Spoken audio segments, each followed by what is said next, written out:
जोहार साथियों, मैं हूँ राजवीर। आप सभी का स्वागत है झारखंड जी के हम में। साथियों, आज हम लोग पढ़ने वाले हैं झारखंड का इतिहास। ठीक है, चलिए आगे बढ़ते हैं। साथियों, आज हम लोग पढ़ेंगे शाहजहां कालीन झारखंड। ठीक है, तो शाहजहां का जो कार्यकाल था, ठीक है, वो था कब से कब तक? 1628 से लेकर 56 तक। ठीक है, तो शाहजहां का काल काल में क्या हुआ, यहाँ का कौन था राजा, यहाँ का राजधानी क्या थी, यहाँ के क्या राजस्व रहे, ठीक है, और इसके कार्यकाल में क्या क्या हुआ। ठीक है दोस्तों, जो शाहजहां थे, ठीक है, उसका जो कार्यकाल था 1628 से लेकर 56 तक, इसको याद रखना है। ठीक है, ये थोड़ा पूछा जाता है शाहजहां का कार्यकाल। तो साथियों, यहाँ का जो राजा थे वो थे कौन? दुर्जन शाह। देखिए, औरंगजेब का जो समय है, औरंगजेब तो चले गए हैं, उसका मृत्यु हो जाता है, उसका कार्यकाल खत्म हो जाता है। क्या जरूरी है कि दुर्जन शाह भी का भी उसका भी मृत्यु हो जाए? ऐसा तो कोई जरूरी नहीं है कि राजा मर गया तो प्रजा भी मर जाए, शासक मर गया तो उसका मतलब वहाँ का जो और भी व्यक्ति हैं वो भी मर जाए। ऐसा तो कोई जरूरी नहीं है। तो वहाँ पे क्या होता है, जब औरंगजेब का मृत्यु हो जाता है उसके बाद आते हैं शाहजहां। शाहजहां का जो समकालीन रहता है, कार्यकाल रहता है, तो उस समय भी जो यहाँ के नागवंश के जो राजा होते हैं वो रहते हैं दुर्जन शाह।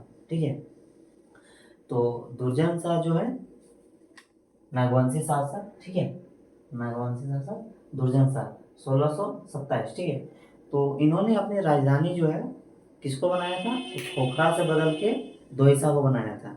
क्यों बनाया था? क्योंकि जब इसकी राजधानी खोखरा थी तो इसको औरंगजेब ने जो बंदी बनवाया था, ठीक है, तो उस समय इसकी जो राजधानी थी तो उसको अच्छे से कोई भी शासक आके उस पर आक्रमण करके उस पे उसको बंदी बनाया जा सकता था, ऐसा था। ठीक है, तो उन्होंने लास्ट में क्या किया कि अपनी जो नई राजधानी बनाई, जो 12 साल जेल खटने के बाद, 12 साल के बाद जब उन्होंने उसको जेल से रिहा किया गया, क्योंकि उसका मतलब पहले वाला क्लास में आपने पढ़ा होगा कि वो हीरे को परखता था बहुत अच्छे से, इसलिए उसको रिहा किया गया था। उसके बाद उसने तो जो दूसरी राजधानी बनाई तो बनाई थी दोईसा को। ठीक है, दोईसा, खोखरा से दोईसा। ठीक है, पूर्व राजधानी क्या थी? खोखरा, है ना। इसका जो राजधानी परिवर्तन के कारण क्या था, सामरिक दृष्टि से इसको देखा जाए तो ये जो दोईसा जो किला बनाया था, अपना राजधानी बनवाया था, तो दुर्जन शाह का सबसे खास था कि ये जो किले को बनाते थे वो बहुत सुंदर बनाते थे। ठीक है, बहुत ही मतलब उसको मतलब बहुत ही ऐसा बनाते थे कि आदमी का नज़र उस पर चुप जाए। ठीक है ना, तो उसकी जो मतलब वहाँ की जो बनाए थे वो अपने किले को, ठीक है, तो वो क्या करते थे, बहुत ही खूबसूरत बनाते थे। ठीक है, सुंदर भवनों का निर्माण करते थे ना, सुंदर भवनों का निर्माण करते थे। और उसने जो अपनी राजधानी बनाई थी दोईसा को, वो किस तरह बनाया था, क्या किया था उन्होंने कि तीन तरफ से पहाड़ और चौथी तरफ से जो है नदी, शंख नदी, जिससे हीरे निकलते थे। ठीक है ना, हीरे की उसको परख भी बहुत अच्छी थी। तो उन्होंने क्या किया कि अपनी राजधानी जो दोईसा को बनाया, उसको चारों तरफ से पूरा सेपरेट बनाया, क्योंकि एक बार उसकी 12 सालों तक उसको जेल कटना पड़ा था। जहांगीर ने उसे बंदी बना लिया था। ठीक है ना, उसने नेक्स्ट जो राजधानी बना दी दोईसा को, उसको तीन तरफ से पहाड़, ठीक है, तीन तरफ से पहाड़ को बना रखता है, और चौथा तरफ से नदी, है ना, और इसके बीचों बीच वो अपनी मतलब जो राजधानी है उसको वहां पे बनाता है। ठीक है, तो साथियों, दोहिसा जो था, ठीक है, दोहिसा, ये जो किला है, इसको क्यों इतना खास करके बनाया था इस इतना सेपरेट जगह पे? क्योंकि वो जो खोखरा जो इसकी राजधानी थी, पुरानी राजधानी, वो क्या हुआ था कि एक बार इसको जहांगीर ने एक बार इसको बंदी बना लिया था, इसलिए वो दोबारा जब वो रिहा होके आए तो उसने उसको सेपरेट जगह चाहिए था। ठीक है, बहुत ही सेफ्टी, ताकि वो दोबारा वो कभी किसी का गुलाम ना बने, है ना। तो उसने कहाँ पे बनाया अपना राजधानी? दोईसा। ठीक है, और ये जो है 100 वर्षों तक, और ये जो है बहुत ही ज्यादा सेपरेट था। ठीक है, दो हिस्सा।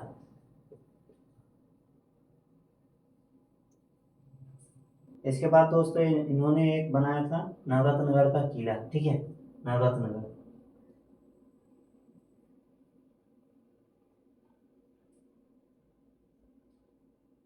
रत्नगढ़, ठीक है। किसने बनाया था? दुर्जन शाह ने, है ना। ये 100 सालों तक, ठीक है,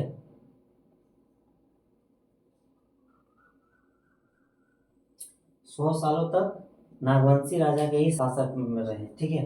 नवरत्नगढ़ का किला का 100 वर्षों तक नागवंशी राजा के ही शासक में रहे, ठीक है।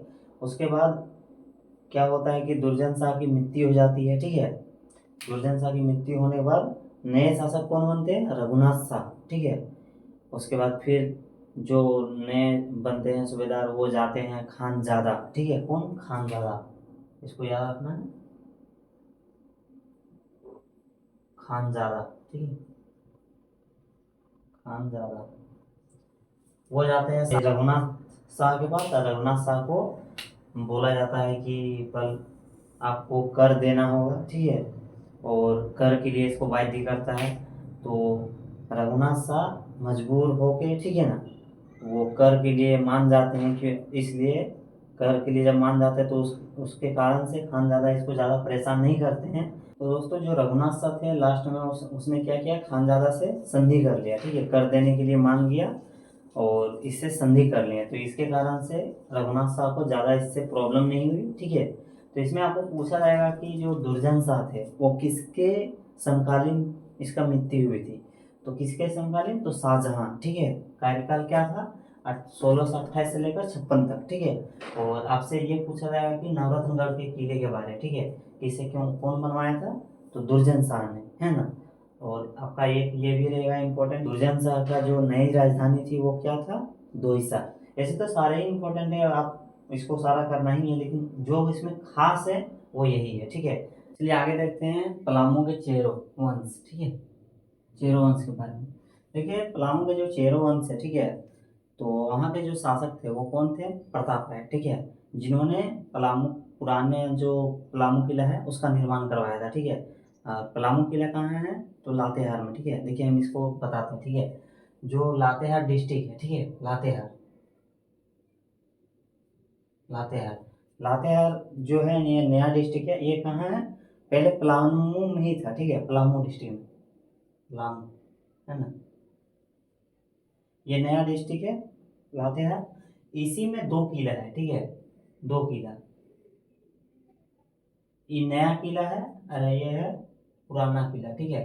इन्हीं को बनाए थे प्रताप राय ने, प्रताप राय ने इसी किले को बनाया था। पलामू किला कहाँ है? तो लातेहार में, ठीक है। ये पूछा जाता है पलामू किला कहाँ है, आगे जब किला में पढ़िएगा तो ये पूछा जाएगा कि पलामू किला कहाँ है। तो पलामू में ये है नया किला एक नंबर, दूसरे में क्या है? पुराना किला, ठीक है। जो इसको बनाया था वो थे प्रताप राय, ठीक है ना, चेरो शासक प्रताप राय।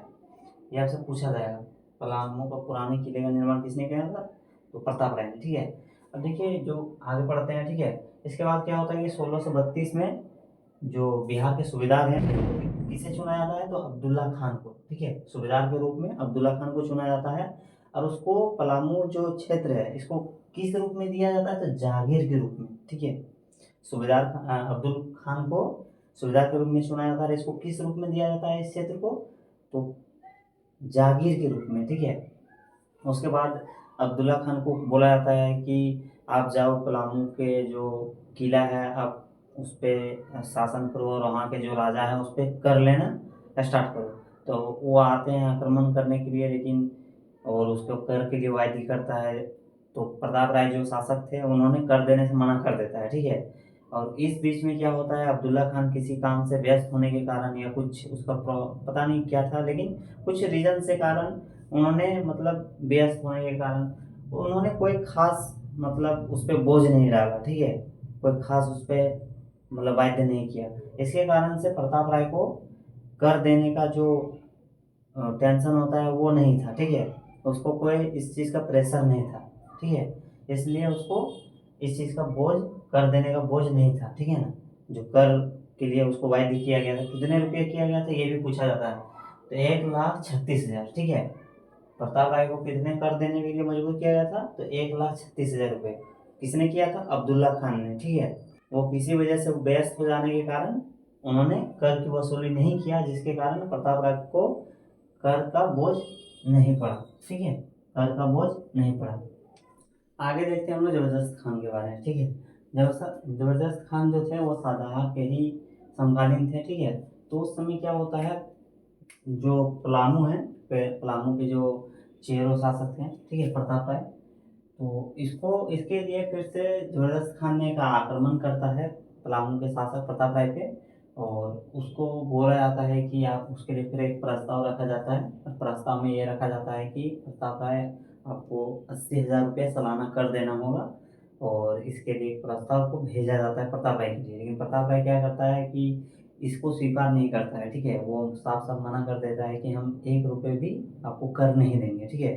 तो जो बिहार के सूबेदार थे, ठीक है, इत्तिकाफ खान, ठीक है, 1643 ईस्वी में बिहार के सूबेदार थे।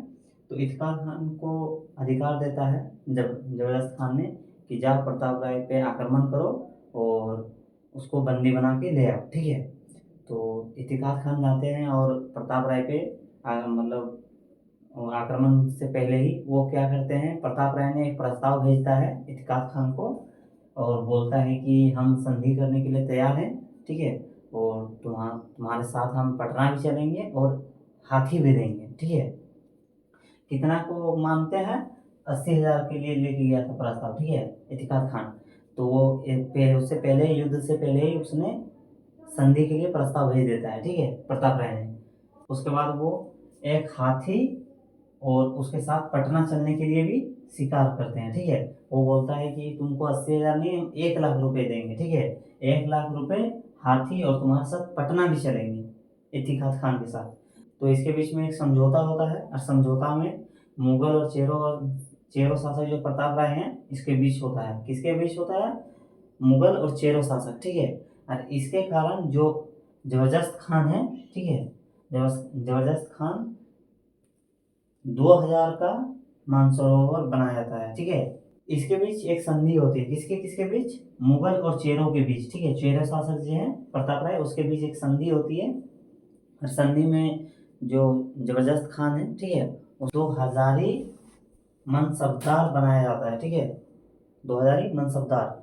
और शाहजहां ने प्रताप राय को 1,000 मनसबदार बनाता है, ठीक है। चेरो शासक पर सालाना कर 1 लाख हुआ था, ठीक है। चेरो शासक जो है इस पे कितना कर हुआ था, 1 लाख। इत्तिखात खान ने कितने का प्रस्ताव लेके आया था, 80,000 का, ठीक है। लेकिन प्रताप राय ने खुद अपने से संधि की, और संधि करने के बाद बोला कि हम तुमको हाथी भी देंगे, 1 लाख रुपया भी देंगे, और तुम्हारे साथ हम पटना भी चलेंगे, ठीक है।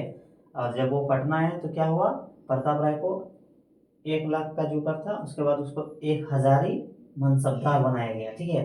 और जबरदस्त खान को 2,000 मनसबदार, ठीक है। इसके बाद आता है सिंह वंश, ठीक है, सिंहभूम के सिंह वंश, ठीक है, सिंहभूम के सिंह वंश, सिंह वंश। इन्होंने मुगलों को प्रत्येक साल इन्होंने कर देता था, ठीक है। प्रत्येक साल इन्होंने कर का जो नियम है उसको पालन करता था, जो भी कर लगता था उसको देने से इसका जो संबंध है मुगलों के साथ, सिंह वंश का, सिंहभूम के सिंह वंश का बहुत ही अच्छा था, ठीक है। इसमें एक पॉइंट यही था, ठीक है, एक्स्ट्रा सिंहभूम के सिंह वंश के बारे कि इसका जो कर है वो प्रत्येक साल वो कर दे रहा था, इसलिए इसका संबंध मुगलों के साथ बहुत ही अच्छा था, ठीक है। हम लोग पढ़ रहे हैं औरंगजेब कालीन झारखंड, ठीक है। ठीक है, औरंगजेब जो है वो झारखंड के नागवंश और जो चेरो वंश थे, ठीक है, इनके साथ इनका जो संबंध था वो काफ़ी अच्छा था, ठीक है। लेकिन दिक्कत क्या था कि जो नागपुर के, जो छोटा नागपुर के जो नागवंश थे, ठीक है, यहाँ के जो राजा हुआ करते थे, ठीक है, नागवंशी राजा, वो थे रघुनाथ शाह और राम शाह, ठीक है। रघुनाथ शाह का कार्यकाल कितना था, 1640 से 90, और राम शाह का कार्यकाल था 1690 से 1715, ठीक है।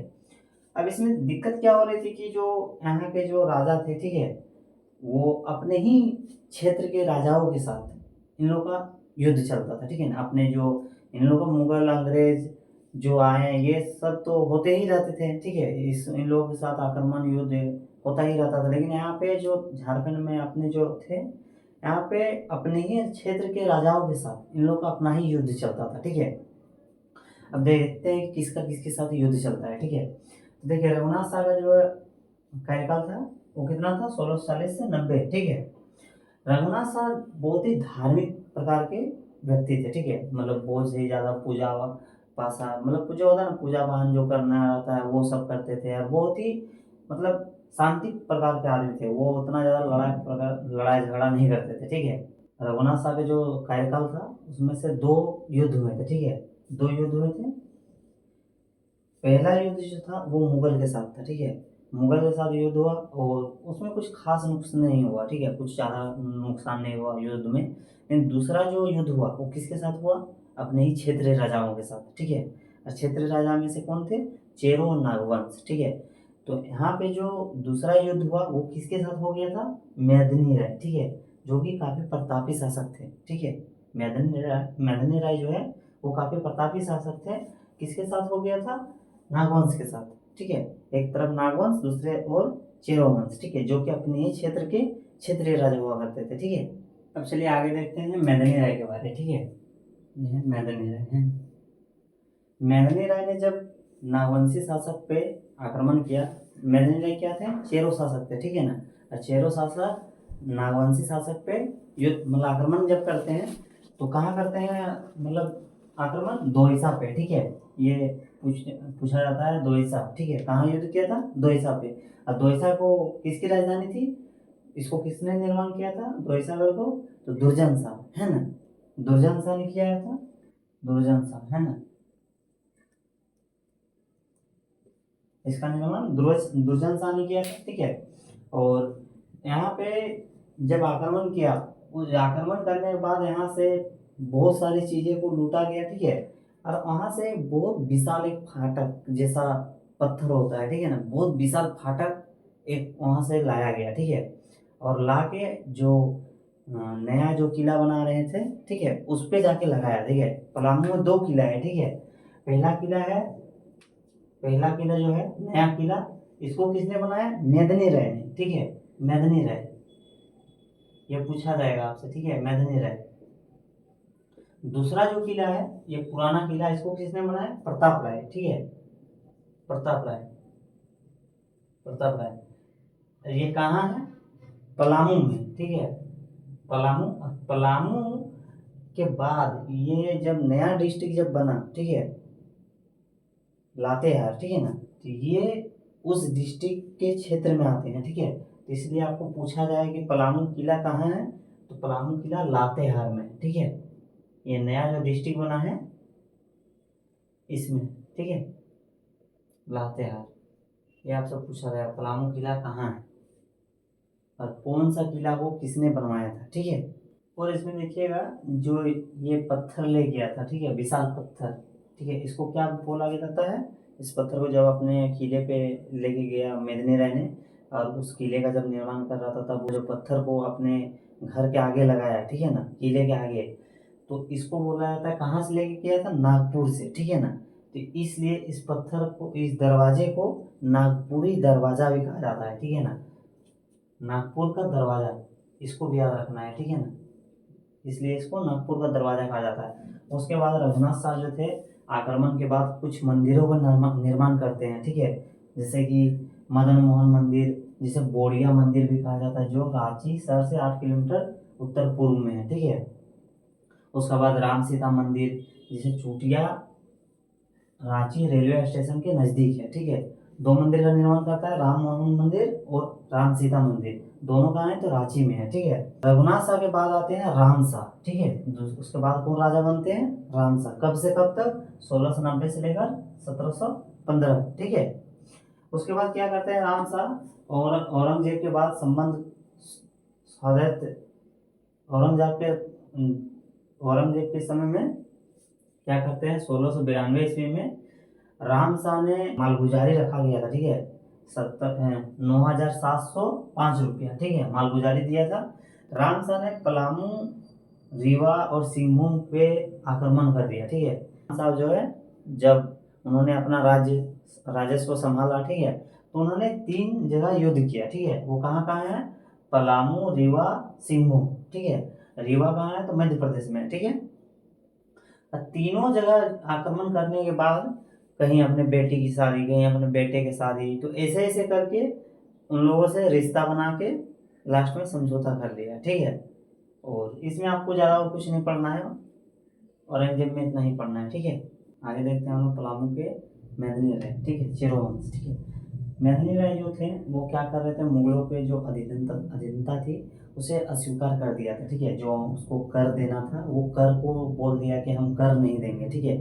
और इसके मतलब जो ये और वो क्या करते थे, कर नहीं देते थे। उसके अलावा भी क्या करते थे, जो मुगलों की जो सेना थी, ठीक है, जो उस रास्ते से आना जाना करते थे उसे लूटा करते थे। जो कि अभी से पहले हम लोग पढ़े थे, महाराज चेरो जो था वो भी वही करते थे, ठीक है। पलामू में जो आते थे वो उस रास्ते से जो भी कोई गुजरता था उसकी सेना को लूटा जाता था, ठीक है।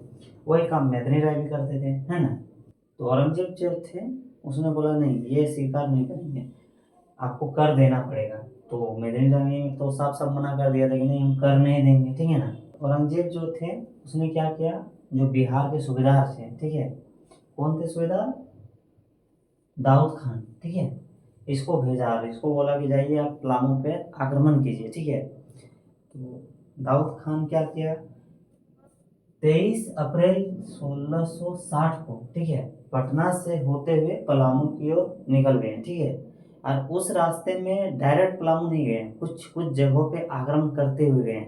जैसे कहाँ पे, तो 5 मई 1660 को, ठीक है, कहाँ पे किए, कोठी पे, ठीक है, कोठी पे किए पहला। और यहाँ भी लूटे।